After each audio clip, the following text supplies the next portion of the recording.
Money grows money. Let it sit and it'll grow for you rather than you having to do work for it. To me, the only way to get freedom is through money because it gives you choices to make decisions related to anything that you want to do. We hear a lot that you should diversify into real estate, but most people don't understand within real estate, you also need to diversify. If you put $1 million in real estate and all million is in one asset, that's why they lost all the money. If you can make more money from your investments than you can from your day job, you have made it and you have created financial freedom.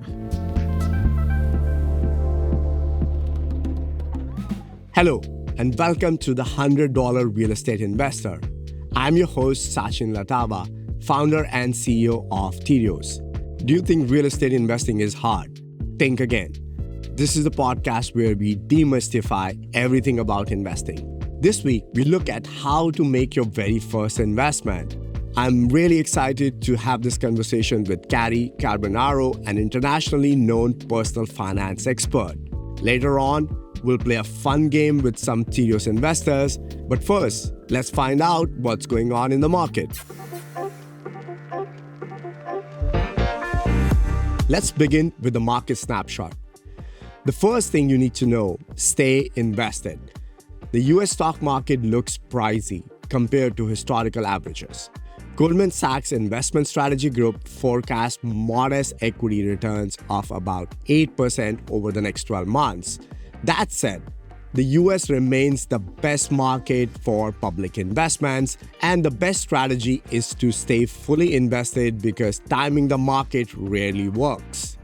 Second, the US economy is holding strong with no signs of a significant slowdown going into 2025. Our team puts 15% odds of a recession in 2025. The Fed is expected to cut rates 2 to 3 times this year, which means the mortgage rates are not likely to move significantly lower, and home affordability will remain a challenge during the year. The key risks to the economy include tariffs, labor shortages due to restrictive immigration policies, as well as any geopolitical unrest.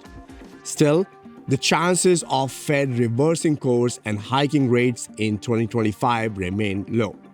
Third, the popular 60-40 portfolio investment strategy, where you invest 60% of your money in stocks and 40% in bonds, is being challenged by investors. With the expected stock market return forecast in single digits for 2025, there is a growing interest in adding alternative assets to your portfolio, the trend which has already been happening over the last few years. According to Torsten Slok, chief economist at Apollo Global Management, parts of the 60-40 portfolio are being replaced with alternative assets. Alternative assets are private markets, real estate, and private credit that can help supplement muted public market returns and offer better risk-adjusted performance for your portfolio. And you should carefully consider the risk before investing. That's all you need to know from the markets right now.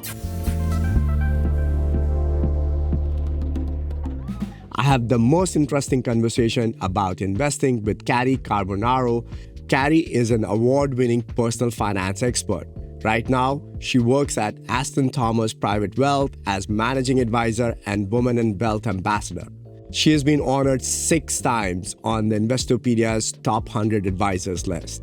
She's the best-selling author of Money Queen's Guide for Women Who Want to Build Wealth and Banish Fear. Her next book is Women and Wealth, a playbook to empower clients and unlock their fortune.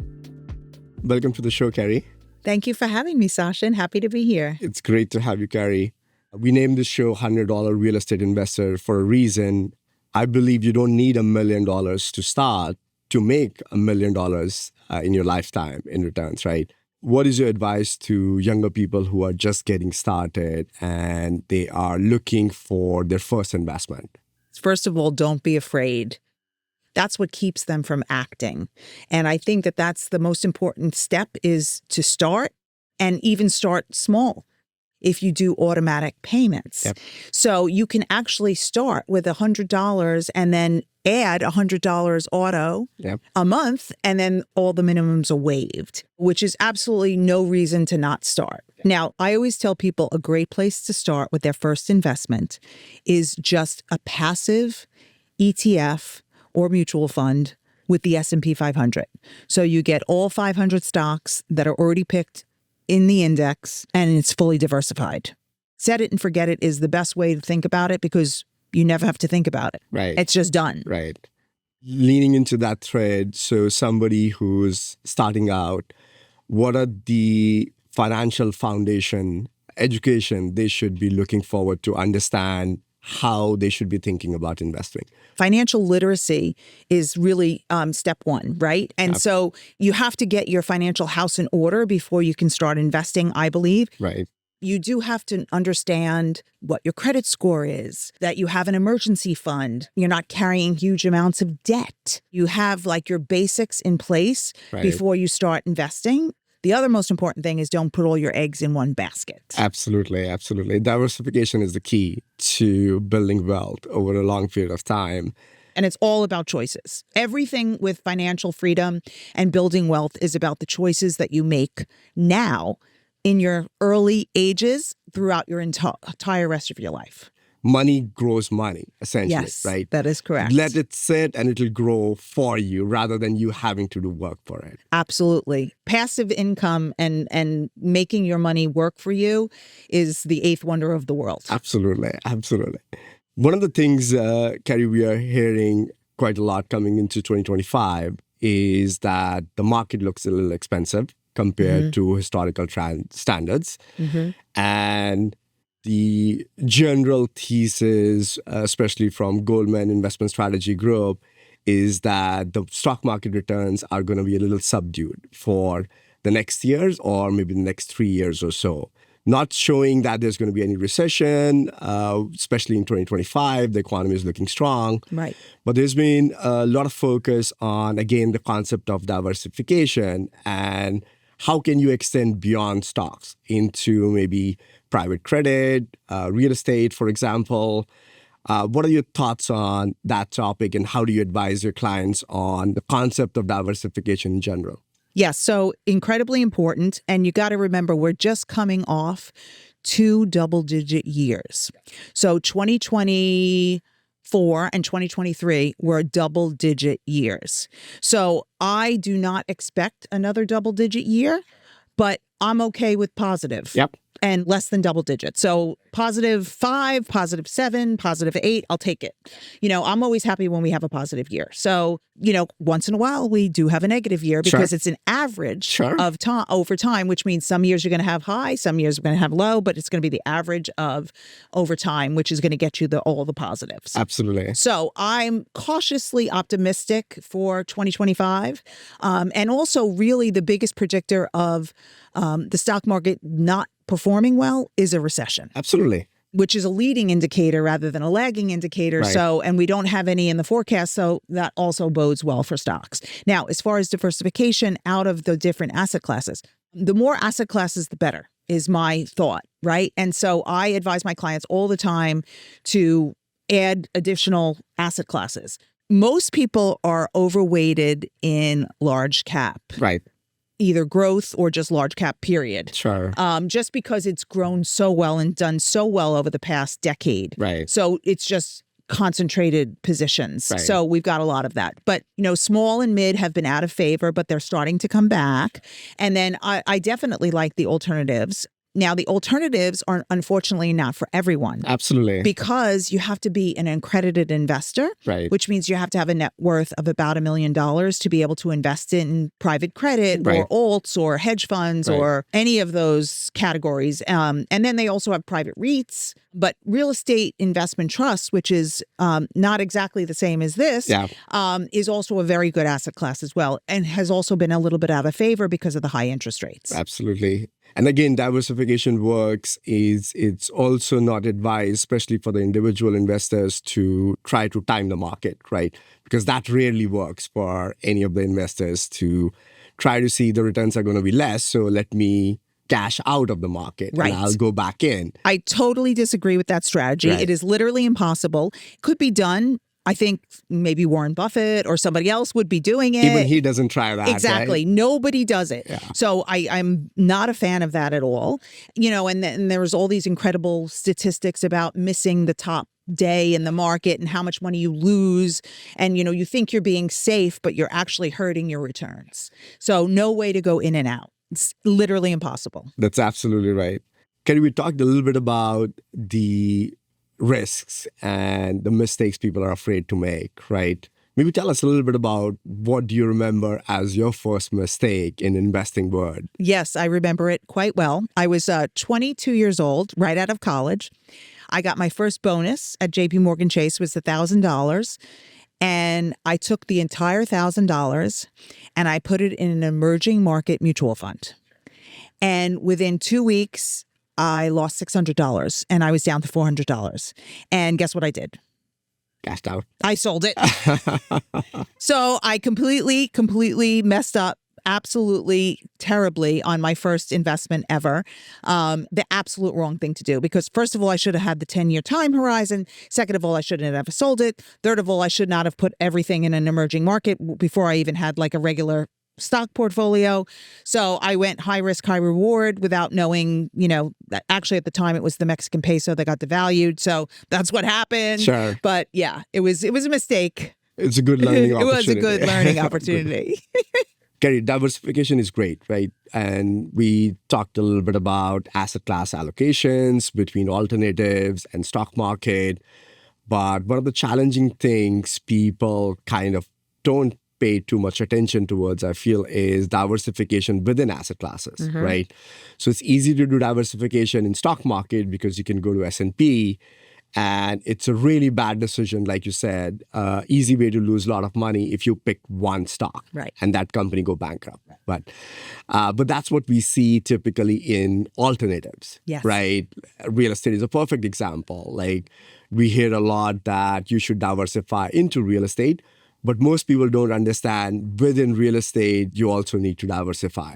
Right. If you put $1 million in real estate and all million is in one asset, you are again jeopardizing and going into what you earlier alluded to, an example where that's why they lost all the money. Right. Because they were not thoughtful about it. Right. Again, some of the thoughts on how to approach diversification from your clients, what you see.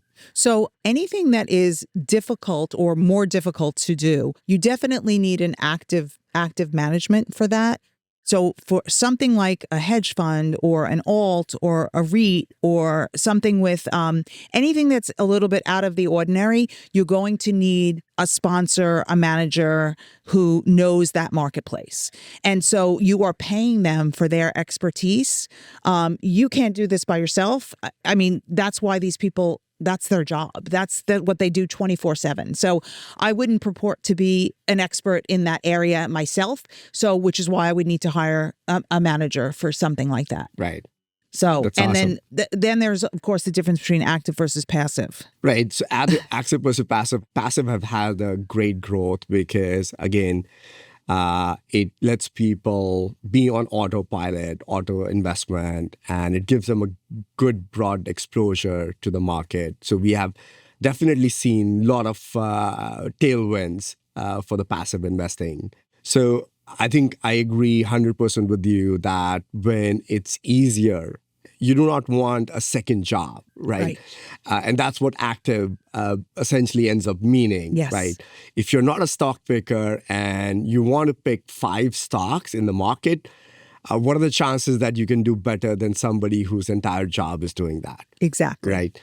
What are your thoughts again on the movement we have seen in the passive investing over the last 5, 7, 10 years? And I would love to hear your thoughts on where the active investing makes sense. Sure. So such a great question. So passive is great with all the publicly known information. So if you are going to S&P 500 or QQQ or the top 100 NASDAQ stocks, or, where you're just getting the basket and you're getting everything in the basket, it's fantastic. And it's more cost effective, and it's easier, and it's easy to do, and people love it. Where active makes sense is when things start to get a little bit more complicated. So anything with alternatives, anything international, small caps, anything that requires more information than what's publicly known, an active manager is going to give you most of the time a better return. Then I think your job becomes to pick the right manager, yes. right? Rather than picking the right assets, yes. You are entrusting the manager that they are doing their job, right. They know what they do, and they'll help you outperform the market and diversify the risk. Well, it's interesting because I like to give the story of, if you have a basket of 500 stocks, like the S&P 500, you're getting the whole S&P 500. There's no taking out anything that's doing bad or anything that's out of favor. You're getting all of them. But with an active manager, they can say, okay, this stock is doing terrible, we're going to pull it out before it goes to bankruptcy. And so things like that. So that's the difference of that there's a person making an educated decision versus just getting the whole basket. Right. And that's an important concept. Again, I think it comes back to your dollar cost average as well. And one thing which I don't personally like in alternative assets, especially real estate, is you are timing the market. Right. If you're investing $1 million in an asset, you are literally picking a time in the market where you have to put the entire million in. Right. It's like saying, I give you $1 million, and in the stock market, you go put entire million on Apple, on Nvidia, or one of the stocks, right? Right. Nobody's going to advise you to do that. Right. And that's one of the ways to lose money, right? But that's what ends up happening mostly on the alternative assets, right? You end up picking an asset class, a time in the point, and that's where you hear a lot of horror stories as well that, hey, they lost their entire money. Right. Although, like, for example, I know with ours, we have like interval periods. So, it's not all invested at once, and then you get capital calls and things like that. So it's a little bit more over time. And again, you got to trust the manager that they know what they're doing. That's exactly right. Money can mean, as you know, so many different things to so many different people, financial goals, security. What does money means for you? So money to me means freedom, Yeah. Which is my favorite word in the English language. Sure. It is just everything to me. And the only way to get freedom to me is through money, because it gives you choices to make decisions related to anything that you want to do. And the other thing to me that is really important, and what real freedom is if you can make more money from your investments than you can from your day job, you have made it and you have created financial freedom. Right. Money can also be an emotional decision for a lot of people. We're also excited to have your new book come out. You are already a well-published author with a top-selling book in wealth management, which you did a few years back. Yes. And you are in the pre-release of your new book coming up. Tell us a little bit about what the new book is going to be about. Sure. So the new book is called Women in Wealth, a playbook to empower clients and unlock their fortune. And it is a book for my industry to learn how to work with women better. And women, in case you did not know, are going to be the next wave of clients in wealth management, because women are going to be set to transfer trillions of dollars. It's 30 trillion by 2030. Yeah. And it's 58 trillion by 2047. Okay. So, I mean, this is $1 trillion opportunity. And I really, really, really want the industry to change and become female friendly and be able to support women the way they should be supported. That is fantastic, Cary. It's awesome to have you. Yes, that was really fun. I hope you enjoyed it. A lot of fun, Cary. Now, we're going to play Real Deals, Real Prizes, where I invite a few brave investors, real estate professionals, and people who love to casually browse Zillow. The rules of the game are very simple. We show you some houses, some photos of the houses, some description about the houses, and the location. and the contestants guess the price of the house. And yes, what would be a game show without the prizes? You will get lots and lots of prizes depending on how close you are to the real guess. So let's get started. Today we have 3 guests. I'll invite them to introduce themselves. My name is David Miller. I'm calling in from Chicago, Illinois, and I work in the finance industry for a hedge fund here in Chicago. Awesome. Welcome to the show, Dave. Thank you. Jake, tell us a little bit about yourself. What do you do and where are you calling us from? Yes, hi, my name's Jake. I'm currently in Houston. I, for work, do a little bit of commercial real estate brokerage, and then I also invest in some real estate myself. Fantastic. Andrea, up to you. Tell us where you're calling us from and what do you do? Yeah, I'm calling from Austin, Texas today. I'm the head of operations at Pod People. Oh, fantastic. Austin. So we have all 3 houses today will be from Austin. So you might have some edge there. Let's hope. Awesome. So let's get started. The first house is located in Kyle, Texas. It's a suburb of Austin. And it is a single family home, 3-bed, 2.5 bath on a corner lot. The first floor is an open concept. So when you walk in, you see a spacious kitchen, a granite countertops, and a large island and a seamless flow into the guest room, ideal for gatherings with friends and family. The first floor also features a powder room, a flexible space where you can use it as home office, a cozy den, or a playroom. The second floor hosts spacious owner's suite featuring a serene balcony, perfect for enjoying your morning coffee or evening sunsets. Inside, a luxurious shower, a generous walk-in closet, and completing the second floor are 2 additional bedrooms, each offering ample space, natural light, and 1 additional full bath, and a laundry room. Okay, you have 1 minute to guess the price of the home, and we will go with Dave. This is the location you see on the map. Give us what do you think the price of the home is. I'm going to go with $260,000. Jake, you're up. What do you think the price of the home is? Dave, you got to pump those numbers up. We haven't been buying homes that cheap for a while.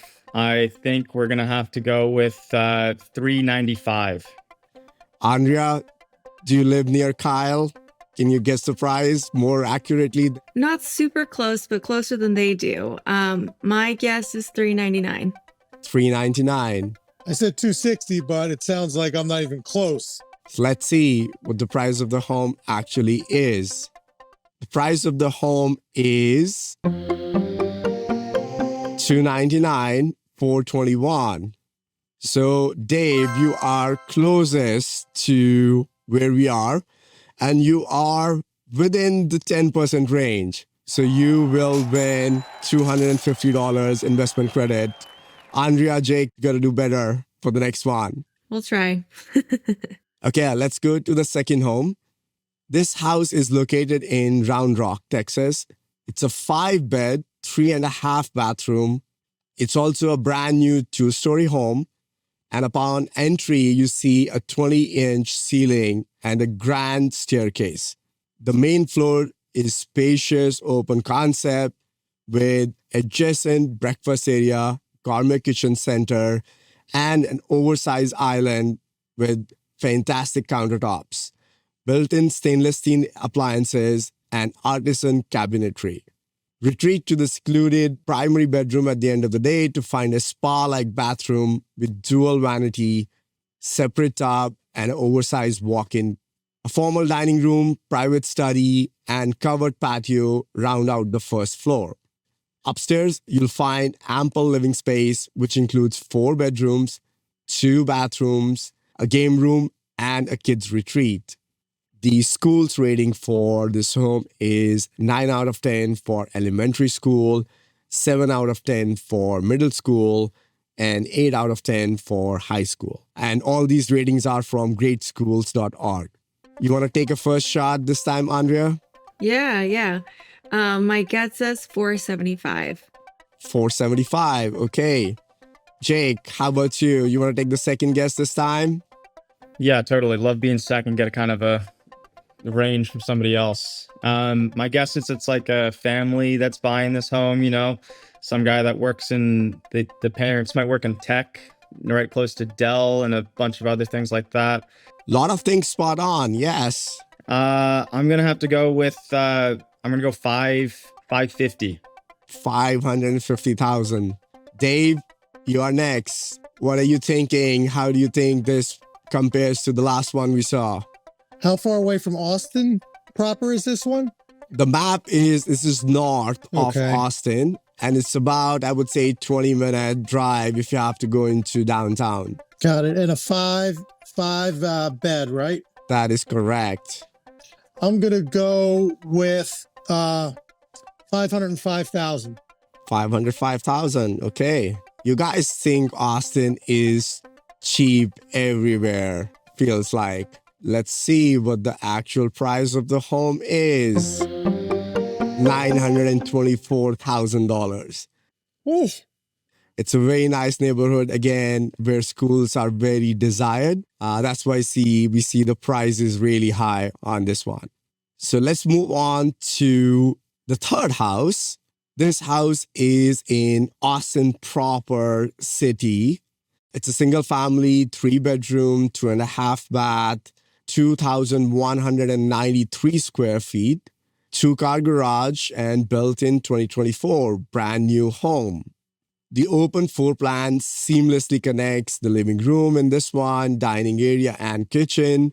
The kitchen features quartz countertops, stainless steel appliances, and ample storage space. The first floor also have owner's suite with ensuite bathroom, luxurious shower, and dual sink vanity with a walk-in closet. The second floor hosts the playroom and 2 bedrooms, 2 full bath, and a laundry room. Located in the thriving community in Austin, this is fantastically close to a lot of amenities, shopping centers, restaurants, and parks. In terms of schools, this is the elementary school here is rated 6 out of 10 for the school. Middle school is rated 2 out of 10, and high school is rated 3 out of 10 for this school district. Time to go for the guesses. Jake? I got it about half the last one, way overshot the first one, so hopefully this is my Goldilocks guess. I'm gonna have to say, I think 600. Let's go 600 flat. 600,000. Third time is a charm. Dave, Oh man. what do you think the price of this house is? I'm gonna go with 380,000. 380,000. Seems like a good guess. Andrea, how about you? Give us your guess. What do you think the price of this home is? I was gonna say 650. Okay. 650 for Andrea and 380,000 for me. 380,000 for Dave. Let's find out what the price actually is. It's a very nice house. 484,990. So Jake, you are probably within 20%, maybe close enough. Andrea, you're just about there. And Dave, you might actually make it in at 395 within the 20% range. Jake, you and Dave, you both win $150 for this one. And Andrea will give you $100 credit so that you can actually invest and see and be more updated with not just browsing Zillow, but actually investing and seeing the properties grow. Thank you. Yeah, that's awesome. Thank you. Really appreciate you guys playing in today, and we will send you personal invites to use your credit and see your real estate portfolio grow. Yeah, thank you. Thanks for having us. Thanks so much. That's all for this episode of The $100 Real Estate Investor. If you learned something new, please go ahead and rate and review the show on Apple Podcasts, Spotify, or wherever you listen. Subscribe to the show on YouTube, drop us a comment or a like, and learn more about Terios on our website, terios.ai. Thanks to our production team at Pod People, Amy Machado, Lauren Luco, Daniel Roth, and Kai Lee. Until next time, I'm Sachin Latawa. Go out, research, and invest with confidence. See you next time.